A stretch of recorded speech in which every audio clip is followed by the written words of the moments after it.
People think that the President of the United States, is this more on the subject than you ever want to know? Will you let me know? People think that the President of the United States has the power for debt forgiveness. He does not. He can postpone, he can delay, but he does not have that power. That has to be an act of Congress. Student loans are dead. They're done. I told y'all asses 2 years ago when I was yelling at the top of my lungs in my other car, when I was yelling at the top of my lungs that the president does not have the power to cancel your student loan debt. Y'all didn't want me. But I find it interesting the Supreme Court wants to move the goalposts as if the HEROES Act wasn't a damn law that grants the power and the authority to cancel an absorbent amount of debt in a crisis, as if we didn't lose 1 million mothers due to COVID, as if our asses didn't lose thousands of jobs, rising inflation, as if that's not a mother crisis. But I find it interesting that Justice Roberts wants to say, well, it's an act of Congress, like I've been saying. All right, bet. You lazy ass congressional mother, you non-legislating mother, it's time to get y'all asses up. If his ass said, in order to pass the law, in order to make it happen for student loan forgiveness, that means it's an act of y'all mother. Why the hell you sitting in your ass? Stop centering everything around the president. The president can't do your job. There's 3 branches of goddamn government. It's time for your ass to get up and can work. Boy, oh boy, oh boy, oh boy, oh boy. Guys, we got to talk about the latest L that the liberals are taking that has them going into a full-blown meltdown because they can't get something for free from the Biden administration, which is exactly what happened today as the Supreme Court has struck down Biden's attempt to forgive student loan debt from the executive office. And thanks to Nancy Pelosi, Chief Justice Roberts, right, actually cited her in a decision to strike down Biden's student loan debt cancellation because, as Nancy Pelosi said, as you guys just heard, that has to be an act of Congress, okay? This is something that has to happen through Congress because the Congress has the power of the purse. So the U.S. Supreme Court has blocked President Biden's plan to cancel $430 billion in student loan debt. Again, that just coming in. So again, breaking news, if you hadn't caught that, the Supreme Court has blocked President Biden's plan to, again, cancel that student loan debt, citing there is no standing for this. I'll throw this to you, Aaron. Yeah, that's not that surprising. So basically, also having not read the opinion, standing means whether or not you have the ability to bring a lawsuit. So perhaps we're going to have to dig into that further. But this was all done under the guise of the HEROES Act, which was 9/11 era enactments. I don't know if it was legislation, but I know it was an act, which allowed people who served in the military after 9/11 to receive certain student loan benefits and deferments. So they what Biden basically did, and this is not a legal opinion, it's just sort of what he did. He shoehorned student loan forgiveness under the guise of this very narrowly tailored 9/11 era policy. Right. So I think that might be the crux of what the majority ruled on here. But saying that he didn't have standing means that he has no ability to enforce such a policy under this act is what my assumption would be. And rightfully so. You can't just sort of say we enacted something in the early 2000s for 9/11 and then try to apply it to blanket and sweeping regulations regarding student loans. And I think the court ruled absolutely accurately here. And I can't wait to divulge everything we learned from this opinion and really delve into the subject matter.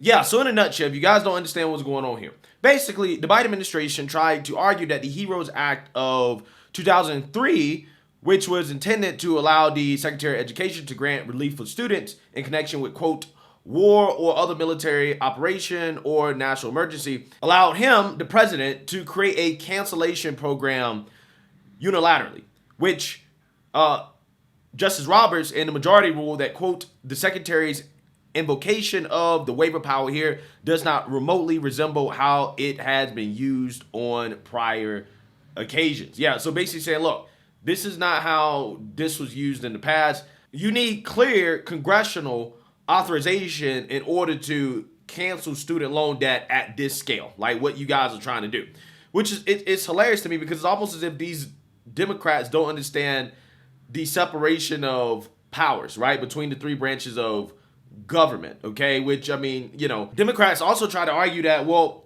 there are fewer reasons to be concerned about the separations of powers because in this case right here, it involves benefits, right? It involves the government providing benefits rather than opposing obligations. Therefore, you don't need to worry about the separation of powers. And the Supreme Court, again, led by John Roberts, rejected that. And he cited Nancy Pelosi in his rejection, which I think is awesome. But hey, if you're a liberal, right, and you are disappointed about Biden and their failure at forgiving student loan debt, which they already knew that this was not going to be allowed. They knew that they could not do this. You got hoodwinked. You got led astray. Run them up, as always. Don't worry. Allegedly, according to Project Veritas, the Democrats have a backup plan. According to Motley, not only had the administration expected their loan forgiveness to be struck down in the Supreme Court, but they also already have an unannounced, quote, backup that would radically change the current income-driven repayment program. So you think they're going to stop student loans from being forgiven? That's right. What? That's right now. So they're putting in a backup plan. So what the administration's backup plan is that they may change the IDR program and raise the floor of what would be a zero payment to like $80K. That's what they're going to do. And that would make more people eligible for zero per month, but yet that would be best payment. So they are working on it. How do we know that? Because we've been talking about it. Like there's a backup plan for sure. To break it down, qualifying for a $0 monthly payment under the current income-based repayment structure for federal student loans requires an annual income of no more than $32,800. Under this proposed backup plan by the Biden administration, Motley says a $0 payment could extend to people earning as much as $80,000 a year. For a single income earner in the U.S., that's above the middle-class national average. So, they're starting to think about like people like us, we keep track. They've moved since the pandemic. Right. And it's going to be dropping down. So, like, the first couple of months of the payments are going to be off. People are just like artists, and they know.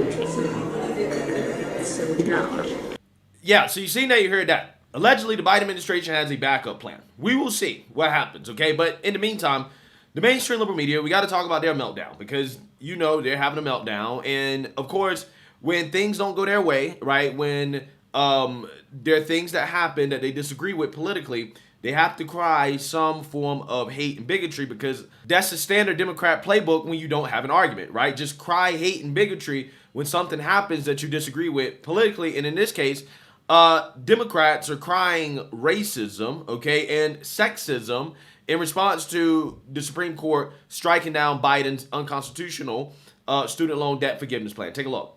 What you're seeing is severe backlash in the sense that people do not want to see Black and brown people excel in this country. And I think it's a really something that is unfortunate that we have to pay attention to, and allowing the courts to legitimize and license discrimination in this kind of way really makes our country not the country that we want it to be, not the kind of future that we want to push forward. It's interesting to note that nearly 2/3 of the outstanding loan debt right now is held by female students or female borrowers, Melissa Murray, and this is according to the American Association of University Women. And this organization also says that when a woman graduates with a bachelor's degree, she typically owes about $2,700 more than her male counterpart. It takes 2 years longer for women to pay back loans. Oftentimes, women go into a workforce where there is a gender pay gap. Does this ruling potentially disproportionately impact women? And do you think it's a setback for gender equality? Well, it's definitely a setback for social mobility through education. I think it's really important to understand this decision in tandem with yesterday's decision in affirmative action. Both the affirmative action programs that were dismantled yesterday and the student loan relief that would have been provided but was dismantled today were means of social mobility for those who historically have been underrepresented or formally excluded from higher education. And so that's important. Yeah, So nobody should be surprised here. MSNBC, because they're an extremist network, right, with extremist ideology, Democrat Party media arm, cries hate and bigotry, right? Yeah, this is sexism, right? Women, yada, yada, yada, student loans, okay? Black people, yada, yada, yada, student loans. We've all heard the argument, right? Now, yesterday, when I did my video about how the Supreme Court struck down affirmative action, my advice to the woke revolutionaries that were upset is work harder. Because in this society, nothing should be given to you. Nobody should have their standards lowered because of the color of their skin. In my opinion, that is racism and is also offensive. At the end of the day, you need to work hard and to beat your competition. Okay, we have competition in society. We reward people based off merit for a reason. Okay, I can never imagine anybody taking an affirmative action program seriously if it involves sports teams having to have less black players because white players are underrepresented, right? Yeah, I mean, again, people would call that silly, okay? And it's silly in sports. It's also silly in academia because, again, competition in academia, competing based off merits, just like sports, creates a better product, okay? It creates a better outcome, okay? Universities should be for producing research and teaching skills, not for people to go to school and have a joyride while getting a useless degree. Speaking of useless degrees, my advice when it comes to student loan debt forgiveness to the woke revolutionaries that are upset that it was struck down by the Supreme Court is to work smarter, okay? This is why I got to bring back out my work hard, work smart, take risk shirts, right? You can check them out on my website because I truly do believe that these three things are the key to success in life, okay? In this case with student loan debts, right? I say work smart because at the end of the day, you don't have to take out a ridiculous amount of money to go to school and to get a decent degree and to get a decent job, right? You don't have to do that. The problem is that higher education is inefficient, okay? It's inefficient. The government is literally paying kids to go to school and to get a degree that has a negative return on investment. That is why the student loan debt is a problem in the first place. That and the fact that, you do have some students that believe that the money's free, okay, they just don't want to pay it back, okay, regardless of how much money, they make or whatever, or their ability to actually pay back the money. But that should tell the federal government that there's a problem with the program. The fact that this is a issue in the first place tells you that the way that we administrate and we just give out student loans for kids to go to school is inefficient, right? It needs to be changed. But again, the government never wants to become more efficient. They never want to actually, get better and improve processes so that we have better outcomes. Democrats, their only ideas are, well, let's just relieve everybody of responsibility, right? But not actually change the underlying core issue that led to this in the first place, which is that everybody shouldn't go to college, okay? And the government should not be giving money for everybody to go to college because everybody should not go to college, okay? Unfortunately, in our society, we've created this stigma against people who don't go to college, and it's ridiculous in my opinion because a college degree doesn't mean anything except that you have a piece of paper showing that you passed some exams, right? And you wrote a few papers. That's all it shows. It doesn't actually really show whether or not you have a job skill, whether or not you have the skills to perform a specialized task or service for society. It doesn't really show you that. Okay? Doesn't. It's probably more of a sign that you're a liberal, right? If you have a college degree, more so than anything. And that's the problem. Higher education is simply inefficient. We should not have all these private colleges. Again, a lot of these private colleges, liberal, okay, that exist, okay? People are taking out federal student loans. They're getting government money to go to these private institutions that are way more expensive than they should be compared to state schools and state options. And their degrees, again, don't provide a positive return on investment. It's not like somebody that goes to that school and gets a degree, okay, and again, gender studies or whatever, is going to go out and then make $100,000, $200,000 a year to justify the $200,000 they paid to go to that school for 4 years, okay? There's a lot of private schools out there that just should not exist. College is inefficient. We should start sending kids to trade schools, right? We should actually do a better job of tracking kids and what they should do with their careers in high school, actually. Okay, we need to be more career-oriented in high school. Kids should have job skills coming out of high school. They should be able to get good jobs coming out of high school so they don't have to take on that debt in the first place.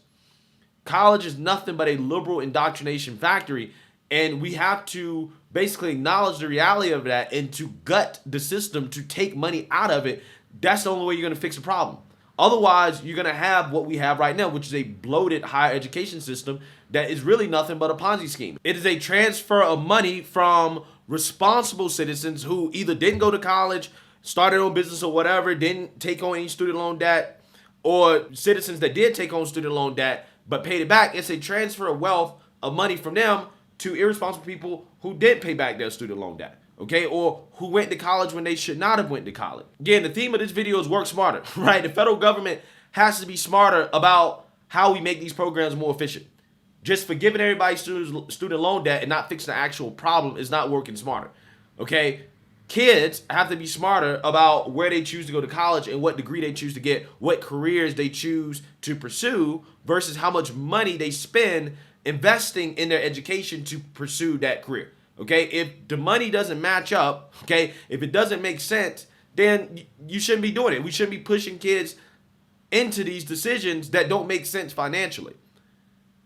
There's so much more that can be done to fix this problem outside of the Democrat solution, which is to give people free shit, which is the only solution they ever have to any issue that we have in society. Just give people free stuff, okay? Punish responsible people, okay? And reward people who are irresponsible, whether that be people who don't want to pay their student loan debt, right? They don't want to pay their debt that they took on, or, criminals, okay, who they don't want to lock up.